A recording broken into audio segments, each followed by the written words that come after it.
बहुत स्वागत है आपका। चलिए आपको सीधे गुजरात के गांधीनगर लेकर चलते हैं, जहां पर डिफेंस एक्सपो 2022 का उद्घाटन हुआ है। प्रधानमंत्री कुछ बोल रहे हैं, आप सुनिए। राष्ट्र का विकास भी है, राज्यों का सहभाग भी है। इसमें युवा की शक्ति भी है, युवा सपने भी हैं, युवा संकल्प भी है, युवा साहस भी है, युवा सामर्थ्य भी है। इसमें विश्व के लिए उम्मीद भी है, मित्र देशों के लिए सहयोग के अनेक अवसर भी हैं। साथियों, हमारे देश में डिफेंस एक्सपो पहले भी होते रहे हैं, लेकिन इस बार का डिफेंस एक्सपो अभूतपूर्व है। एक नई शुरुआत का प्रतीक है। ये देश का ऐसा पहला डिफेंस एक्सपो है जिसमें केवल भारतीय कंपनियां ही भाग ले रही हैं। केवल मेड इन इंडिया रक्षा उपकरण ही है। पहली बार किसी डिफेंस एक्सपो में भारत की मिट्टी से, भारत के लोगों के पसीने से बनी अनेक विध उत्पाद, हमारे ही देश की कंपनियां, हमारे वैज्ञानिक, हमारे युवाओं का सामर्थ्य आज हम लौह पुरुष सरदार पटेल की इस धरती से दुनिया के सामने हमारे सामर्थ्य का परिचय दे रहे हैं। इसमें 1300 से ज्यादा एग्जीबिटर्स हैं, जिसमें भारतीय उद्योग है, भारत के उद्योगों से जुड़े हुए कुछ ज्वाइंट वेंचर्स हैं, एमएसएमईज और 100 से ज्यादा स्टार्टअप्स हैं। एक तरह से आप सब यहां और देशवासी और दुनिया के लोग भी क्षमता और संभावना दोनों की झलक एक साथ देख रहे हैं। इन्हीं संभावनाओं को साकार करने के लिए पहली बार 450 से ज्यादा एमओयूज और एग्रीमेंट साइन किए जा रहे हैं। साथियों, ये आयोजन हम काफी समय पहले करना चाहते थे। गुजरात के लोगों तो भली बात पता भी है, कुछ परिस्थितियों के कारण हमें समय बदलना पड़ा, उसके कारण थोड़ा विलंब भी हुआ। जो विदेशों से मेहमान आने थे उनको असुविधा भी हुई, लेकिन देश के अब तक के सबसे बड़े डिफेंस एक्सपो ने एक नए भविष्य का सशक्त आरंभ कर दिया है। मैं जानता हूं कि इससे कुछ देशों को असुविधा भी हुई, लेकिन बड़ी संख्या में विभिन्न देश सकारात्मक सोच के साथ हमारे साथ आए हैं।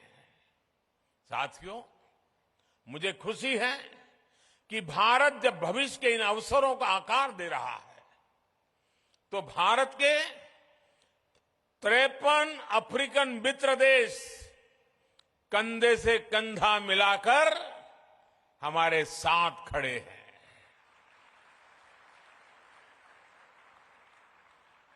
इस अवसर पर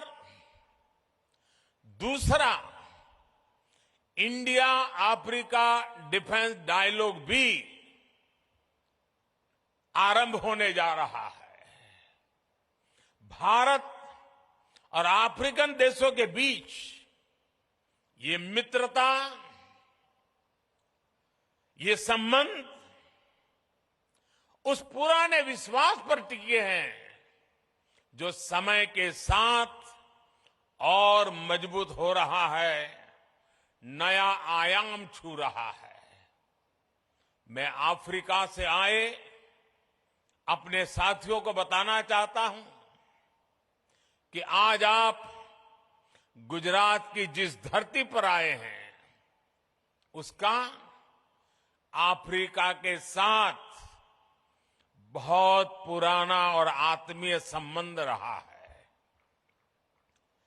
अफ्रीका में जो पहली ट्रेन चली थी, उसके निर्माण कार्य में इसी गुजरात के कच्छ से लोग अफ्रीका गए थे और उन्होंने मुश्किल अवस्था में हमारे कामगारों ने जी जान से काम करके अफ्रीका में आधुनिक रेल, उसकी नींव रखने में बहुत बड़ी भूमिका निभाई थी। इतना ही नहीं, आज अफ्रीका में जाएंगे तो दुकान शब्द कॉमन है। ये दुकान शब्द गुजराती है। रोटी, भाजी, ये अफ्रीका के जनजीवन में जुड़ गए शब्द हैं। महात्मा गांधी जैसे वैश्विक नेता के लिए भी गुजरात अगर उनकी जन्मभूमि थी तो अफ्रीका उनकी पहली कर्मभूमि थी। अफ्रीका के प्रति आत्मीयता और ये अपनापन आज भी भारत की विदेश नीति के केंद्र में है। कोरोना काल में जब वैक्सीन को लेकर पूरी दुनिया चिंता में थी, तब भारत ने हमारे अफ्रीकन मित्र देशों को प्राथमिकता देते हुए वैक्सीन पहुंचाई। हमने हर जरूरत के समय दवाइयों से लेकर पीस मिशन तक अफ्रीका के साथ कंधे से कंधा मिलाकर चलने का प्रयास किया है। अब रक्षा क्षेत्र में हमारे बीच का सहयोग और समन्वय इन संबंधों को नई ऊंचाई देंगे। साथियों, इस आयोजन का एक महत्वपूर्ण आयाम इंडियन ओशन रीजन प्लस की डिफेंस मिनिस्टर्स कॉन्क्लेव भी है। इसमें हमारे 46 मित्र देश हिस्सा ले रहे हैं। आज अंतर्राष्ट्रीय सुरक्षा से लेकर वैश्विक व्यापार तक मैरीटाइम सिक्योरिटी एक ग्लोबल प्राथमिकता बनकर उभरा है। 2015 में मैंने मॉरिशस में security and growth for all in the region, यानी सागर का विजन भी सामने रखा था। जैसा कि मैंने सिंगापुर में सांग्रीला डायलॉग में कहा था, इंडो पैसिफिक रीजन में अफ्रीकी तटों से लेकर अमेरिका का तक भारत का एंगेजमेंट इंक्लूसिव है। आज ग्लोबलाइजेशन के दौर में मर्चेंट नेवी की भूमिका का भी विस्तार हुआ है। दुनिया की भारत से अपेक्षाएं बढ़ी हैं और मैं विश्व को विश्वास दिलाना चाहता हूं, आपकी अपेक्षाओं को पूरा करने के लिए भारत हर कोशिश प्रयास करता रहेगा। हम कभी पीछे नहीं हटेंगे। इसलिए ये डिफेंस एक्सपो भारत के प्रति वैश्विक विश्वास का प्रतीक भी है। इतने सारे देशों की उपस्थिति के जरिए विश्व का बहुत बड़ा सामर्थ्य गुजरात की धरती पर जुट रहा है। मैं इस आयोजन में भारत के सभी मित्र राष्ट्रों और उनके प्रतिनिधियों का हृदय से स्वागत करता हूं। मैं इस भव्य आयोजन के लिए गुजरात के लोगों और विशेष रूप से मुख्यमंत्री भूपेंद्र भाई पटेल, उनकी पूरी टीम का अभिनंदन करता हूं। देश और दुनिया में विकास को लेकर औद्योगिक सामर्थ्य उसे लेकर के गुजरात की जो पहचान है, आज इस डिफेंस एक्सपो से गुजरात की पहचान को 4 चांद लग रहे हैं, एक नई ऊंचाई मिल रही है। आने वाले समय में गुजरात डिफेंस इंडस्ट्री का भी एक बड़ा केंद्र बनेगा।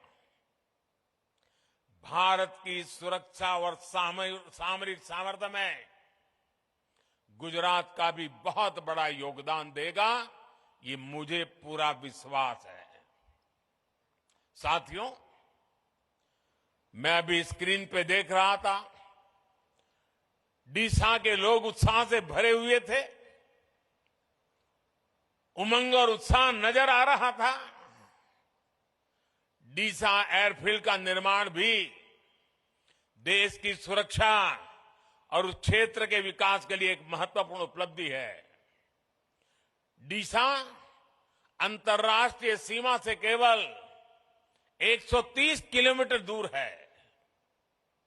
अगर हमारे फोर्सेस, विशेषकर हमारी वायुसेना डीसा में होगी, तो हम पश्चिमी सीमा पर किसी भी दुस्साहस का और बेहतर ढंग से जवाब दे पाएंगे। डीसाना भाइयों बहनों, તમને હું ગાંધીનગરથી અનેક અભિનંદન પાઠવું છું। હવે તો ડીસા વાસણનો બનાસકાંઠા પાટણ જિલ્લાનો સિતારો ચમકી રહ્યો છે। इस एयरफील्ड के लिए गुजरात की ओर से साल 2000 में ही डीसा के ये जमीन दी गई थी। जब यहां मैं मुख्यमंत्री था तो मैं लगातार इसके निर्माण कार्य के लिए प्रयास करता था। तत्कालीन केंद्र सरकार को, उस समय जो सरकार थी, उनको बार बार मैं समझा रहा था इसका महत्व क्या है। इतनी सारी जमीन दे दी, लेकिन 14 साल तक कुछ नहीं हुआ और फाइलें भी ऐसी बना दी गई थी, ऐसे सवालिया निशान डाले गए थे कि मुझे वहां पहुंचने के बाद भी सही तरीके से सही चीजों को प्रस्थापित करने में भी टाइम गया। सरकार आने के बाद हमने डीसा में ऑपरेशनल बेस बनाने का फैसला लिया और हमारी सेनाओं की अपेक्षा आज पूरी हो रही है। मेरे डिफेंस के साथी, जो भी चीफ ऑफ डिफेंस साहब बने, हर किसी ने मुझे हमेशा इस बात की याद दिलाई थी और आज चौधरी जी के नेतृत्व में ये बात सिद्ध हो रही है। जितना अभिनंदन डीसा को है, उतना ही अभिनंदन मेरे एयरफोर्स के साथियों को भी है। ये क्षेत्र अब देश की सुरक्षा का एक प्रभावी केंद्र बनेगा। जैसे बनासकांठा और पाटन, उसने अपनी एक पहचान बनाई थी। वो पहचान थी बनासकांठा पाटन गुजरात में सौर शक्ति, सोलर एनर्जी का केंद्र बनकर उभरा है। वही बनासकांठा और पाटन अब देश के लिए वायु शक्ति का भी केंद्र बनेगा। साथियों, किसी भी सशक्त राष्ट्र के लिए भविष्य में सुरक्षा के मायने क्या होंगे, स्पेस टेक्नोलॉजी इसका एक बहुत बड़ा उदाहरण है।